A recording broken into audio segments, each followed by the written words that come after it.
ಅಂದ್ರ ಹೆಂಗ ಬ್ರಹ್ಮ ವಿಷ್ಣು ಮಹೇಶ್ವರರು ಒಬ್ಬ ಸೃಷ್ಟಿಕರ್ತ, ಇನ್ನೊಬ್ಬ ಸ್ಥಿತಿ, ಇನ್ನೊಬ್ಬ ಲಯ ಅಂತ ಹೇಳ್ತೀವಲ್ಲ, ಸೃಷ್ಟಿ ಸ್ಥಿತಿ ಲಯ ಅಂತ ಹೆಂಗ ಹೇಳ್ತೀವಲ್ಲ, ಹಂಗ 3 ಜನ ಗಂಡು ಮಕ್ಕಳು ಹೆಂಗಾದ ಅಂದ್ರೆ ಆ ದೈವ ಸ್ವರೂಪಿಯಾಗಿ ಆ ಮಕ್ಕಳಲ್ಲಿ ಅದ್ಭುತವಾದಂಥ ಪ್ರತಿಭೆ ಅಡಿಗೆದ.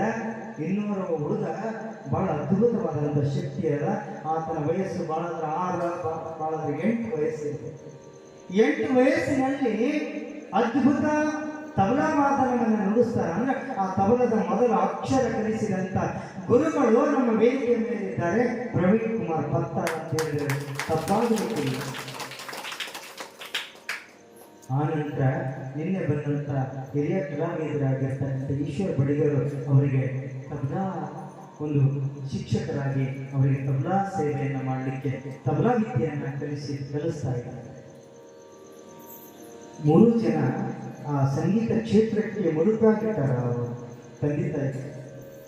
ಇಂಥಲ್ಲೇ ಕಾರ್ಯಕ್ರಮ ನಡೀಲಿ, ತನ್ನ ಹೋಟೆಲ್ ಬಾಗಿಲನ್ನು ಮುಚ್ಚಿ ಅವತ್ತಲ್ಲಿ ಹಾಜರಿರ್ತಾರಂದ್ರ ಅವ್ರು ಎಂಥ ಪುಣ್ಯವಂತರು, ತಂದೆ ತಾಯಿ ಪಡೆದಂತ ಈ ಮಕ್ಕಳು ಅವ್ರ ಎಂಥ ತಂದೆ ತಾಯಿಗಳು ಅಂತ ಪುಣ್ಯವಂತರಿರ್ಬೋದು.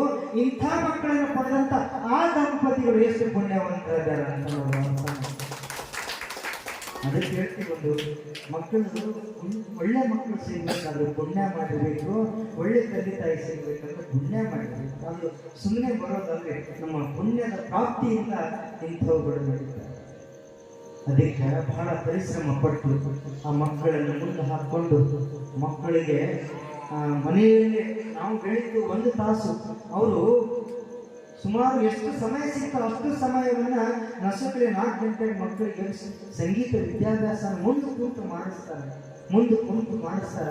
ನಿಜವಾಗ್ಲೂ ಮುಂದೆ ಕೂತು ಮಾಡಿಸ್ತಾರೆ ಅಂದ್ರೆ ನಾವು 1 ತಾಸು ಕಲಿಸಿದಂತ ಗುರುಗಳಾಗಿದ್ರೆ ಅವರು 4-5 ತಾಸು ಮುಂದೆ ಕೂತು ಕಲಿಸ್ತಾರೆ. ಅಂದ್ರೆ ನಿಜವಾದ ನಮ್ಗಿಂತ ಗುರುಗಳು ಯಾರಂದ್ರೆ ತಂದೆ ತಾಯಿಗಳು ಅಂತ ಹೇಳಿದ್ರೆ ತಪ್ಪಾಗಲಿಕ್ಕಿಲ್ಲ ಅಂತ ಭಾವಿಸ್ತಾರೆ.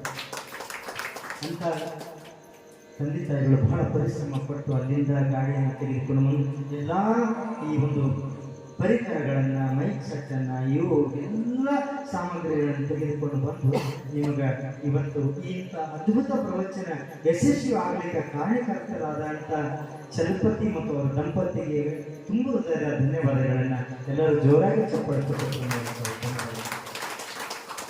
ಬಸವಣ್ಣ ಅವರ ಮನೆತನಕ್ಕೆ ಸಿರಿ ಸಂಪತ್ತನ್ನು ಕೊಡಲಿ, ಈ ಮಕ್ಕಳ ಉಜ್ವಲ ಭವಿಷ್ಯ ಇನ್ನೂ ಎತ್ತರಕ್ಕೆ ಬೆಳೀಲಿ ಅಂತ ಆ ಬಸವಣ್ಣನಲ್ಲಿ ಪ್ರಾರ್ಥಿಸ್ತಾ ಅವರ ಮನೆತನಕ್ಕೆ ಸಿರಿ ಸಂಪತ್ತು, ಸುಖ, ಶಾಂತಿ, ನೆಮ್ಮದಿ ಕೊಟ್ಟು ಕಾಪಾಡಿ ಅಂತ ಬಸವಣ್ಣನಲ್ಲಿ ಸ್ಮರಿಸುತ್ತಾ, ಮತ್ತು ನೀವೆಲ್ಲ ಬಹಳ ತಾಳ್ಮೆ, ಬಹಳ ಪ್ರೀತಿ